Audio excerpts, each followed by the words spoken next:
سکون کیوں ملتا ہے؟ اس لیے کہ ان کے آستانے پر نور مصطفیٰ جلوگر ہوتا ہے۔ اگر نور مصطفیٰ ان کے آستانے پر ملتا ہے تو ہمیں سکون مل جاتا ہے۔ سوچے جناب عبداللہ کے چہرے میں نور مصطفیٰ تھا، اہل مکہ کو آپ کا چہرہ دیکھ کر سکون مل جایا کرتا تھا، بھلا وہ کیسے قربان ہونے دیتے؟ اب پھر قرآن اندازی کی گئی، جب اہل مکہ نے قربان نہ ہونے دیا جناب عبداللہ کو، پھر قرآن اندازی کی جاتی ہے اور پھر چٹھی اٹھائی جاتی ہے، پھر جناب عبداللہ کا نام نکل جاتا ہے، پھر تیسری مرتبہ بھی یہی معاملہ ہوتا ہے، سہ بارہ بھی جناب عبداللہ کا نام آتا ہے۔ اب مکے کے لوگوں نے دیکھا کہ بار بار جناب عبداللہ کا نام آ رہا ہے، تو اس وقت وہ ایک راہب کے پاس گئے جس کے پاس بہت علم تھا، اس کے پاس جاتے ہیں اور جانے کے بعد سارا معاملہ پیش کرتے ہیں کہ ہم ان کو قربان نہیں ہونے دینا چاہتے اور بار بار انہی کا نام نکل جاتا ہے۔ تو اس راہب نے مکے والوں سے سوال کیا کہ تمہارے یہاں کسی انسان کی دیت کیا ہوتی ہے؟ یعنی جب کسی کی جان بخشوانا ہو تو تم اس کے بدلے میں کیا معاوضہ رکھتے ہو، کیا معاوضہ اس کے بدلے میں پیش کرتے ہو؟ مکے والوں نے کہا کہ ہم تو اس کے بدلے میں ایک اونٹ کا معاوضہ پیش کرتے ہیں،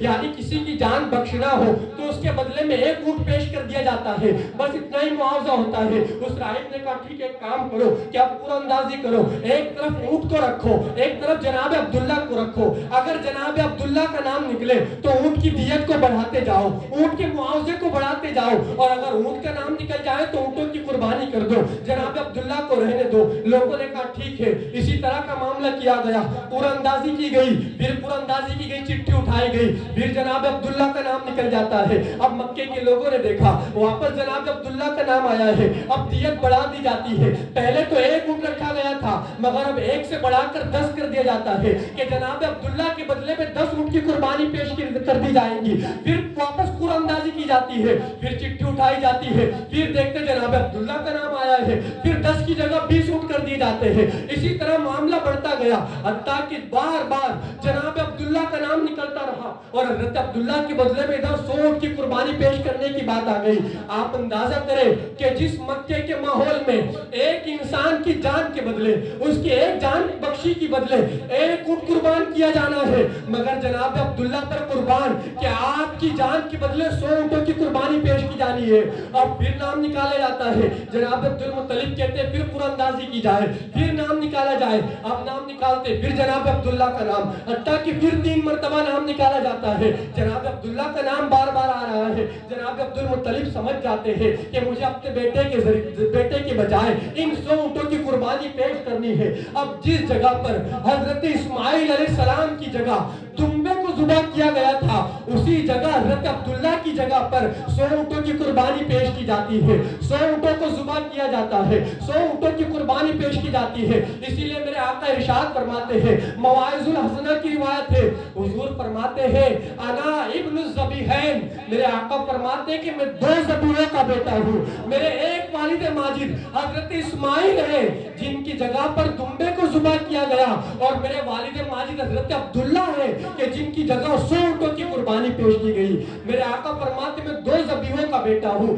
میرے پیارے آقا علیہ السلام کے پیارے دیوانوں، اب اس واقعے کی خبر پورے مکے میں پھیلتی ہے، مکے کے اطراف میں پھیلتی ہے کہ مکے میں ایک ایسا خوبصورت نوجوان ہے، ایک ایسا حسین و جمیل نوجوان ہے کہ جس کو قربان ہونے سے لوگ بچاتے ہیں اور جس کے ذریعے جس کی جگہ پر 100 اونٹوں کی قربانی پیش کرنے کے لیے تیار ہو جاتے ہیں۔ جب یہ باتیں باہر پھیلی، اب میرے نبی آخر الزمان صلی اللہ علیہ وسلم کے والد ماجد جناب عبداللہ کی نوجوانی کا دور شروع ہوتا ہے۔ آپ جوانی کی دہلیز پر قدم رکھتے ہیں، لوگوں کے رشتے آ رہے ہیں مگر جناب عبدالمطلب کوئی رشتہ کرواتے نہیں ہیں، جناب عبدالمطلب انکار کر دیتے ہیں۔ اسی ماحول کے اندر جناب عبداللہ میرے نبی کے والد ماجد مکے کے قریب میں جنگل میں جاتے کسی کام کی غرض سے۔ جب آپ جنگل میں پہنچتے ہیں تو آپ نے پہلے سن چکے چونکہ کہ جو لوگ یہودی اور نصرانی تھے انہوں نے پہلے ہی سے منصوبے بنا رکھے تھے کہ نبی کے والد کو ہمیں مٹا دینا ہے، نبی کے والد کو ختم کر دینا ہے۔ اب اسی وقت جس وقت جناب عبداللہ جنگل میں ہے،